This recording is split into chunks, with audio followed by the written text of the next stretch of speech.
अक्सर लोग vitamin D के लेवल्स को लेकर परेशान रहते हैं। आजकल टेस्ट भी इजीली अवेलेबल है, तो ज़रा सा भी विटामिन डी का लेवल कम आ जाता है तो सिलसिला शुरू हो जाता है सप्लीमेंट्स का। पर क्या हम सभी को सप्लीमेंट्स लेने की ज़रूरत है? इस गुत्थी को आज इस वीडियो के थ्रू सॉल्व करने की कोशिश करते हैं। वीडियो बहुत इंटरेस्टिंग होने वाली है, तो अंत तक ज़रूर बने रहिए।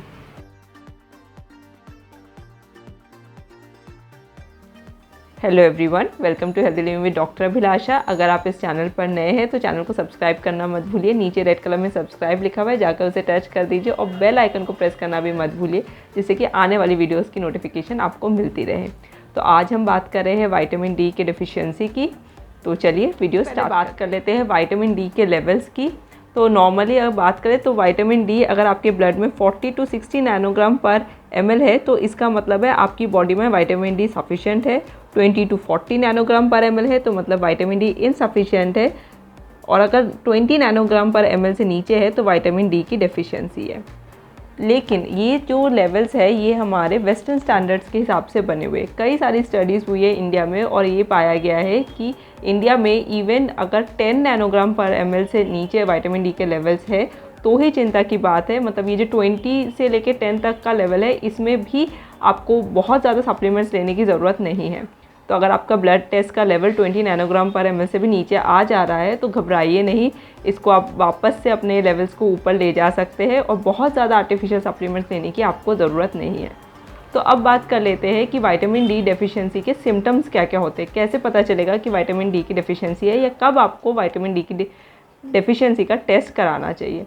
सबसे पहला सिम्टम अगर मैं बात करूँ तो नॉन स्पेसिफिक मस्क्यूलोस्केलेटल सिम्टम्स आते हैं, जैसे जॉइंट में स्टिफनेस होती है, वीकनेस लगती है, इम्यूनिटी कम हो जाती है, बार बार जल्दी जल्दी बीमार पड़ते हैं। कई भी स्टडीज़ में ये पाया गया है कि जिन बच्चों में बहुत ज़्यादा एलर्जी की टेंडेंसीज रहती है उनमें विटामिन डी की डेफिशिएंसी है। आपको थकान रहती है, नींद पूरी नहीं होती। ये सब कुछ नॉन स्पेसिफिक सिम्टम्स होते हैं विटामिन डी के। अगर स्पेसिफिक सिम्टम्स की बात करूँ तो 3 लेवल पे इसके सिम्टम्स आते हैं। एक प्रेग्नेंट वुमेन में देखा गया है कि जिनके विटामिन डी के लेवल्स कम होते हैं उनके बच्चों में कन्वर्जेंस यानी कि दौरे पड़ने के चांसेस ज़्यादा हो जाते हैं। नवजात शिशुओं में दौरे पड़ते हैं। अगर बच्चों की बात करें तो बच्चों में रिकेट्स, ये हम बचपन से पढ़ते आ रहे हैं कि विटामिन डी की डेफिशिएंसी से रिकेट्स हो जाते हैं। इसमें क्या होता है, हड्डियाँ ठीक से डेवलप नहीं हो पाती, हड्डियाँ मुड़ जाती है, बोन डेंसिटी में कमी आ जाती है, ये सब। और अगर एडल्ट्स की बात करें तो एडल्ट्स में विटामिन डी की डेफिशिएंसी की वजह से ऑस्टियोमलेशिया हो जाता है। इसमें बोन फ्रैक्चर होने के चांसेस बढ़ जाते हैं, बोन डेंसिटी कम हो जाती है, फ्रैक्चर होने के चांसेस बढ़ जाते हैं, थोड़ी से भी गिरने से फ्रैक्चर होने के चांसेस बढ़ जाते हैं। जॉइंट में स्टिफनेस रहती है, सूजन रहता है, दर्द रहता है। तो ये सब मैनिफेस्टेशन होता है एडल्ट्स में। अच्छा, सिर्फ सिम्टम्स के बेसिस पे, सिर्फ लेवल्स के बेसिस पे ही नहीं, हमें सिम्टम्स के साथ उसको मैच करके ही तभी हम बता सकते हैं कि विटामिन डी की डेफिशिएंसी है। साथ में और भी टेस्ट होते हैं, जैसे एक पैराथायरॉयड हार्मोन पीटीएच के लेवल्स भी चेक करते हैं। ये विटामिन डी को रेगुलेट करता है, तो अगर ये बढ़ गया है तो इसका मतलब विटामिन डी की कमी हो गई है।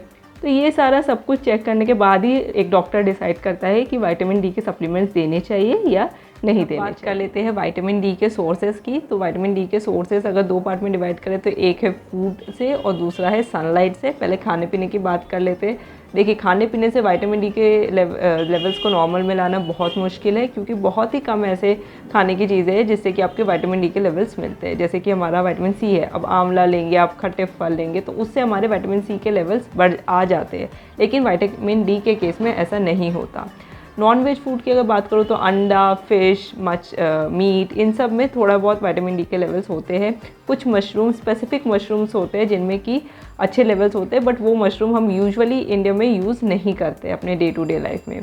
दूसरी बात करें तो मिल्क, पनीर, इन सब, दही, इन सब में भी है विटामिन डी, बट बहुत ही कम लेवल में है। एक चीज़ आजकल गवर्नमेंट क्या करती है कि खाने को फोर्टिफाइड करती है। फोर्टिफाइड मतलब उसमें आर्टिफिशियल वे में आपके जो भी कंपोनेंट्स है वो डालती है, जैसे विटामिन डी फोर्टिफाइड मिल्क। ये वेस्टर्न कंट्रीज़ में तो बहुत ही ज़्यादा प्रेवलेंट है और अब इंडिया में भी स्टार्ट धीरे धीरे हो गया है। इससे क्या होता है कि अगर आप दूध पीते हैं तो उसमें आर्टिफिशियली विटामिन डी डाला जाता है, जिससे कि आपकी बॉडी में विटामिन डी के लेवल्स नॉर्मल रहे। तो अगर आप वेजिटेरियन हैं तो आप फोर्टिफाइड फूड ले सकते हो। उसमें लिखा होता है कि आप पैकेट चेक कर सकते हो, उसमें लिखा होता है फोर्टिफाइड विद विटामिन डी। तो ये सब खाने की चीज़ें आप ले सकते हैं। अब बात करते हैं the most common, most cheapest क्या free and natural source of vitamin D, which is sunlight. तो सनलाइट जब आपकी स्किन पे पड़ती है तो आपकी स्किन नॉर्मली विटामिन डी बनाती है, उसका पूरा प्रोसीजर होता है। बट यूजुअली जब आपकी सनलाइट आपकी स्किन पे पड़ती है तो ये प्रोसेस बॉडी में स्टार्ट हो जाता है, ठीक है। तो और हमारे तो एंशिएंट कल्चर में भी लिखा हुआ है कि भाई हमें सूर्य नमस्कार करना चाहिए। सूर्य नमस्कार यूजुअली हम सुबह ही करते हैं, तो जो सुबह की अच्छी धूप, और अगर आप सूर्य नमस्कार के साइकिल 10 बार या 15 बार करेंगे तो आपको डबल फ़ायदा होगा। एक तो आपकी एक्सरसाइज हो जाएगी और दूसरा आपको धूप भी मिलेगी।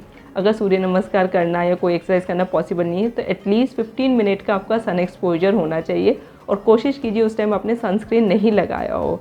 दोपहर की धूप को अवॉइड कीजिए, क्योंकि दोपहर की धूप बहुत तेज़ होती है और उसमें आपके सनबर्न होने के चांसेस भी बढ़ सकते हैं। तो कोशिश करें कि आप सुबह की धूप में 15 मिनट 20 मिनट टहल लीजिए, टहलना भी हो जाएगा और आपको विटामिन डी के लेवल्स भी पूरे मिल जाएंगे। हमारा तो ट्रॉपिकल कंट्री है, हमारे कंट्री में फिर भी विटामिन डी के लेवल्स कम है, तो ये थोड़ा सा शॉकिंग हो जाता है। एक स्टडी बताती है कि इंडिया में 76% लोगों को विटामिन डी की कमी है। इसका मतलब हर 10 में से 7 से 8 लोगों को विटामिन डी की कमी है। तो ये लेवल्स हमारे देश में नहीं होने चाहिए, क्योंकि मोर ओवर सारे 12 महीने ही हमारे देश में धूप रहती है। तो थोड़ा बहुत आप भी धूप में निकलिए, टहलिए, जिससे कि आपके भी विटामिन डी के लेवल्स नॉर्मल रहे। विटामिन डी के सप्लीमेंट्स की, तो सप्लीमेंट्स लेने की ज़रूरत तब पड़ जाती है जब आपके लेवल्स बहुत कम हो जाते हैं। जैसे मैंने वीडियो में पहले भी बताया, अगर 10 नैनोग्राम पर ml से आपके लेवल कम है तो आपको सप्लीमेंट्स लेने की ज़रूरत पड़ सकती है। अच्छा, क्योंकि ये इंपॉर्टेंट कंपोनेंट है बॉडी के लिए विटामिन डी, तो सप्लीमेंट्स लेना भी ज़रूरी है। लेकिन आप कभी भी ओवर द काउंटर जाके सप्लीमेंट्स ना लें, डॉक्टर की सलाह के अनुसार या डॉक्टर की निगरानी में ही इसके सप्लीमेंट्स ले। क्यों? क्योंकि विटामिन डी की टॉक्सिसिटी भी बहुत कॉमन है। लोग ओवर द काउंटर जाके दवाई लेके अपने सप्लीमेंट्स ले लेते हैं और सोचते लेवल पूरा हो जाएगा, लेकिन क्योंकि ये एक फैट सॉल्युबल विटामिन है तो अगर इसके लेवल्स बॉडी में बहुत ज़्यादा बढ़ जाए तो टॉक्सिसिटी होने के चांसेस भी रह जाते हैं। अगर 150 नैनोग्राम पर ml से ज़्यादा अगर आपकी बॉडी में इसके लेवल है तो विटामिन डी की टॉक्सिसिटी बहुत ज़्यादा हो जाएगी आपको। और इसके क्या क्या सिम्टम्स है? कैल्शियम के लेवल्स बढ़ जाएंगे, किडनी स्टोन हो सकता है, वॉमिटिंग हो सकती है, वीकनेस, टायर्डनेस, लेथर्जी, ये सारे सिम्टम्स आने लगते हैं पेशेंट में। फिर उसका अलग से ट्रीटमेंट करना पड़ता है। तो इसलिए कभी भी ओवर द काउंटर जाके अपने आप से सप्लीमेंट्स ना लें, डॉक्टर की निगरानी में ही सप्लीमेंट्स लें। So this brings us to the end of the video. I hope आपको वीडियो अच्छी लगी हो। अगर आपको वीडियो अच्छी लगी हो तो आपको पता है क्या करना है, लाइक करना है, शेयर करना है। वीडियो को अपने फ्रेंड्स एंड फैमिली के साथ शेयर कीजिए, उन्हें भी बताइए कि विटामिन डी क्यों ज़रूरी है और कैसे आप इसके लेवल्स को नॉर्मल रख सकते हैं। और कमेंट करके बताइए आपको वीडियो कैसी लगी है। चैनल पर नए हैं तो सब्सक्राइब करना मत भूलिए।